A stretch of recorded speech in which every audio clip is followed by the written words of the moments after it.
5 things you use without thinking twice were never supposed to exist. One came from a dog, covered in burrs. Another came from a mistake nobody wanted to admit to. This one came from chocolate, melting in the wrong pocket. And this one came from a cure that completely failed. And one came from a scientist who forgot to clean his lab. None of them were supposed to work. One of them didn't just work. It saved millions of lives. So which one was it? Number 5.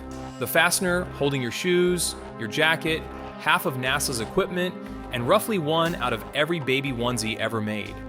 In 1941, a Swiss engineer named Georges de Mestral came back from a walk in the Alps with his dog, and both of them were covered, jacket, socks, dog fur, in burdock burrs, the little hooked seed pods that stick to everything. Most people would just pull them off and move on. De Mestral got curious instead. He put one under a microscope and saw hundreds of tiny hooks, built by nature to grab onto anything with a loop-shaped surface, like fabric or fur. He spent the next several years trying to recreate that mechanism artificially. One side covered in tiny hooks, the other in tiny loops. It took over a decade of failed prototypes before he found a way to manufacture it at scale with nylon, using infrared light to harden the hooks into shape. He patented it in 1955.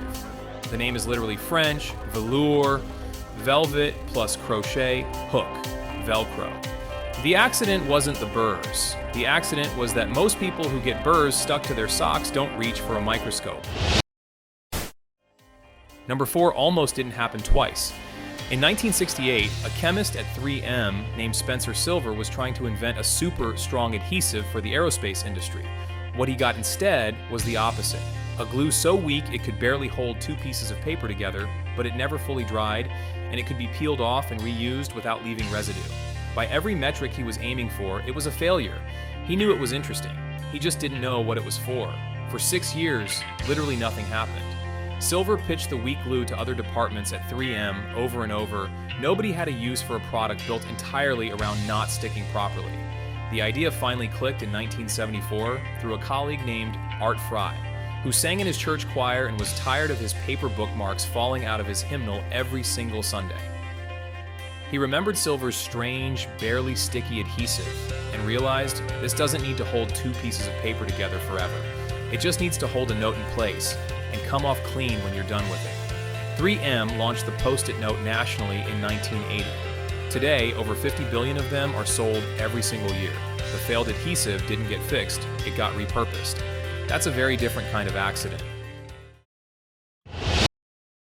Number 3 started as medicine and became a soda because of local politics, and one employee who couldn't be bothered to walk to the tap. In 1886, an Atlanta pharmacist named John Pemberton created a syrup he marketed as a tonic, a cure-all for headaches, fatigue, and morphine addiction, mixed with coca leaf extract and marketed the way a lot of patent medicines were back then, with big promises and no regulation checking any of them. The original version was mixed with wine. Then, in 1886, Atlanta passed local prohibition legislation, and Pemberton had to reformulate it fast into something non-alcoholic to keep selling it legally. Here's the actual accident.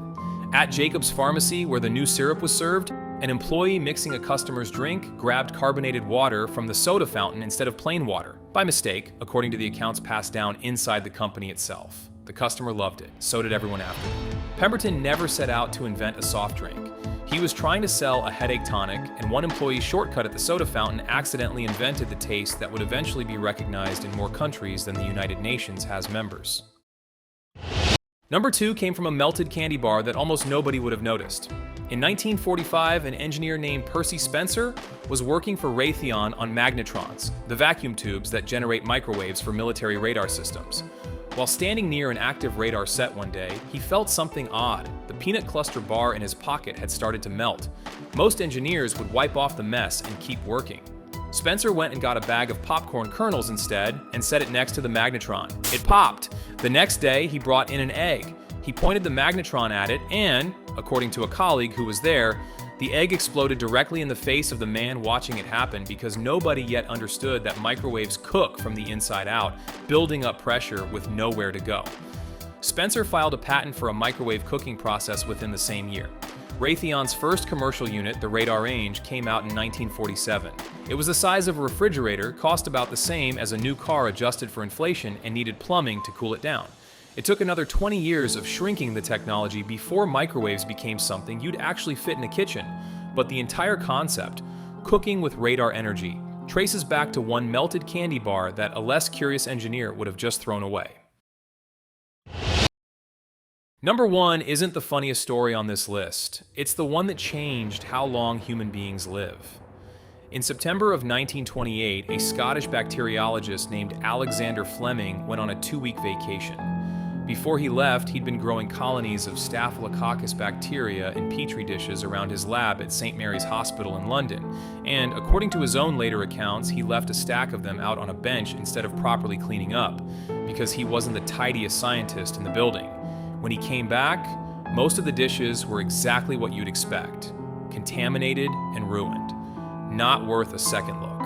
One of them wasn't. A patch of blue-green mold had grown in one dish, and around that mold, in a clear ring, the bacteria were dead. Not slowed down. Dead. Fleming identified the mold as a strain of Penicillium. He published his findings in 1929, and then, this part matters, almost nothing happened for over a decade. Fleming couldn't produce the compound in a stable, large enough quantity to actually treat anyone, and the discovery mostly sat there. It took a second team, Howard Florey and Ernst Chain, at Oxford in the late 1930s, to figure out how to extract, purify, and mass produce it. Their timing lined up with the start of the Second World War, when the world suddenly needed a way to stop soldiers from dying of infected wounds on a scale no one had ever faced before. By the end of the war, penicillin was being mass-produced by the hundreds of billions of units. It's estimated to have saved somewhere between 200 million people by some historical counts.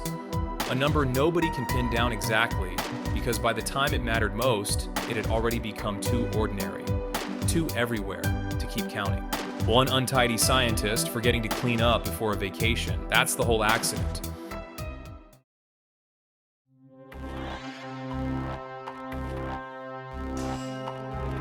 Five accidents: a failed adhesive, a melted candy bar, a mistaken pour at a soda fountain, a piece of dirty labware, and a walk with a dog covered in burrs.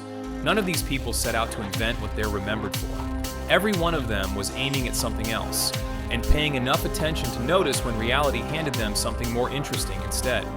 If there's a pattern in this list, it's not luck. It's that all 5 of them stopped to ask, wait, why did that happen? Instead of just cleaning up the mess and moving on. Subscribe to Kestrel. Next time, we go looking for the next question worth asking.